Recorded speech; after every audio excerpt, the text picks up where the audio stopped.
தமிழ்நாட்டின் முதலமைச்சரா இந்திய நாடாளுமன்றத்தின் மூன்றாவது பெரிய கட்சியான திராவிட முன்னேற்ற கழகத்தோட தலைவராக இருக்கிற இந்த முத்துவேல் கருணாநிதி ஸ்டாலின் உங்கள ஒருவனா இந்தியாவுக்காக பேச போறது தான் इस पॉडकास्ट श्रृंखला का यही उद्देश्य है।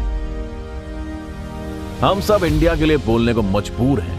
समय समय से भारतीय जनता पार्टी इंडिया की मूल संरचना को नष्ट करने की कोशिश कर रही है। हम सब की एकता की भावना को नष्ट कर रही है, जिसे इंडिया के हर एक नागरिक ने पोषित और संरक्षित किया है।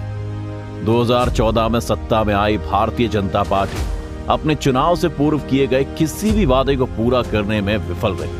विदेश से काला धन वापस लाएंगे और प्रत्येक नागरिक को 15 लाख रुपए देंगे। सालाना 2 करोड़ लोगों को रोजगार दिलाएंगे। हम किसानों की आय दोगुनी कर देंगे। कोई भी बेघर नहीं होगा। इंडिया $5 ट्रिलियन की अर्थव्यवस्था बनेगा। इस तरह झूठ बोल बोलकर जनता को ठगा है। सत्ता के 10 साल पूरा होने को हैं, लेकिन एक भी वादा पूरा नहीं किया। गुजरात मॉडल के झूठे जुमले से सत्ता में आए नरेंद्र मोदी का तथाकथित मॉडल ही गायब है।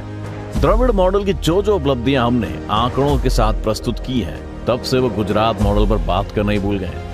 ये एक तरफ है, तो दूसरी तरफ उन्होंने इंडिया के सार्वजनिक क्षेत्र के ढांचे को खराब व खंडित कर दिया है, जो कि पहले अच्छा था। बीजेपी इसे अपने करीबी व्यापारियों को हस्तांतरित करने का प्रयास कर रही है। समग्र रूप से इंडिया के लोगों का कल्याण सिर्फ कुछ ही लोगों के कल्याण तक सीमित रह गया है। सरकारी स्वामित्व वाली एयर इंडिया अब निजी कंपनी को बेच दी है। पूरे इंडिया के हवाई अड्डे और बंदरगाह निजी हाथों में जा रहे हैं। जैसे कि प्रधानमंत्री मोदी ने कहा, किसानों की आय दोगुनी नहीं हुई है और गरीबों के जीवन स्तर में भी कोई सुधार नहीं हुआ। ये सब छुपाने के लिए धर्म की आड़ लेते हैं। लोगों की धार्मिक भावनाओं को भड़काकर अपनी राजनीति चमकाते हैं। 2002 में भाजपा ने गुजरात राज्य में हिंसा और नफरत के बीज बोए।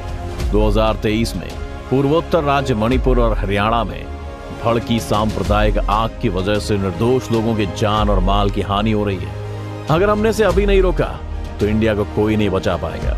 जब भी इंडिया की बहुआयामी प्रकृति, संघवाद और लोकतांत्रिक गरिमा को खतरा हुआ है, तो डीएमके हमेशा यथास्थिति के लिए अग्रणी रही है। यही You should take the DMK as the spearhead of the opposition to the unitary nature. ऐसे अन्नादुराई जी ने राज्यसभा में नारा लगाया था। कलेक्टर करुणानिधि जी ने न सिर्फ कहा था कि तमिलनाडु में होने के बावजूद हमारी पार्टी को समस्त इंडिया के लिए आवाज उठाने वाली पार्टी के रूप में उभरना होगा, बल्कि उन्होंने शासन में भी बदलाव लाकर दिखाया। डीएमके वो आंदोलन है जिसने प्रधानमंत्री और राष्ट्रपतियों को जन्म दिया। अब फिर एक ऐतिहासिक कर्तव्य हमारी आगे खड़ा है। 2024 के चुनाव का मुद्दा ये नहीं कि कौन सत्ता में आएगा, बल्कि ये है कि कौन सत्ता में नहीं आना चाहिए। 9 साल पहले से भाजपा शासन के दौरान कोई घोटाले हुए, उन्होंने सभी राज्यों को बर्बाद कर दिया है। जीएसटी ने सभी राज्यों के वित्तीय अधिकार छीन लिए। इस प्रकार तमिलनाडु ने भी वित्तीय स्वायत्तता अधिकार खो दिया है। राज्य द्वारा जीएसटी मुआवजा को अगले 2 वर्ष के लिए बढ़ाने के बार बार अनुरोध के बावजूद केंद्र सरकार ने इसे स्वीकार नहीं किया। तमिलनाडु करों के माध्यम से केंद्र सरकार को सालाना बड़ी धनराशि देता है। वही तमिलनाडु की केंद्र सरकार को कर राजस्व के रूप में भुगतान किए गए प्रति 1 रुपए के लिए सिर्फ 29 पैसे वापस किए गए। 2014 से पिछले साल तक राज्य द्वारा केंद्र सरकार को दिया जाने वाला टैक्स 5,16,000 करोड़ रुपए था, लेकिन टैक्स शेयरिंग से हमें जो वापस मिला वो सिर्फ 2,08,000 करोड़ रुपए। आपने कहा था कि जो मिला है उसे पूरा नहीं दे सकते, पर आप केवल भाजपा शासित राज्य को कैसे दे सकते हैं? बीजेपी शासित एक राज्य ने टैक्स के तौर पर सिर्फ 2,24,000 करोड़ रुपए चुकाए हैं, लेकिन टैक्स शेयरिंग में 9,04,000 करोड़ रुपए उन्हें मिले।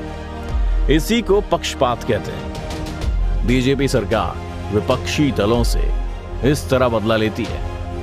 केंद्रीय वित्तीय समिति आवंटन में तमिलनाडु को भारी वित्तीय नुकसान का सामना करना पड़ रहा है। 12वीं वित्त समिति में धन राशि का आवंटन 5.305% था। 15वीं वित्त समिति 4.079% कम किया गया। इसीलिए तमिलनाडु को हर साल जो धनराशि का नुकसान होता है, हम हजारों करोड़ रुपए खो रहे हैं, जो हमें सही तरीके से मिलना चाहिए। कई परियोजनाओं के लिए बड़ा हिस्सा राज्य सरकार द्वारा प्रदान किया जाता है, लेकिन केंद्र सरकार बस खुद ही श्रेय लेना चाहती है। अंतिम 9 वर्षों में तमिलनाडु के लिए कोई भी पंजीकृत योजना नहीं दी गई। राज्य से बदला लेने वाली बीजेपी सरकार की हरकत है ये। जनता को सीधे लाभ पहुंचाने वाली राज्य सरकारों को बर्बाद करना ही बीजेपी का उद्देश्य है। इसी तरीके से चलकर ये पूरे इंडिया को बर्बाद करना चाहते हैं। Social justice, secular politics, socialism, equity, social harmony, state autonomy, federalism, unity in diversity, यही वो इंडिया है जो जीवित है, असली इंडिया, अद्वितीय इंडिया। ऐसे इंडिया को पुनर्स्थापित करने के लिए हमने इंडिया अलायंस का गठबंधन किया है। इंडिया गठबंधन ही है जो इंडिया को बचाएगा। अगर हम पूरे इंडिया को मणिपुर और हरियाणा की तरह बीजेपी की सांप्रदायिकता घराना की राजनीति का शिकार होने से बचाना चाहते हैं तो इंडिया गठबंधन को जीताना होगा। इसके लिए प्रारंभिक बैठक पटना, बैंगलोर और मुंबई में हो चुकी है। आइए एक बहुसांस्कृतिक इंडिया का निर्माण करें। आइए इंडिया को बचाएं। आइए इंडिया के लिए बोलें। अब से इंडिया की आवाज होगी, ना कि एम.के. स्टालिन की आवाज, बल्कि मेरी आवाज को इंडिया की आवाज के रूप में सभी तक पहुंचाएं। इंडिया जीतेगा। धन्यवाद। नमस्ते।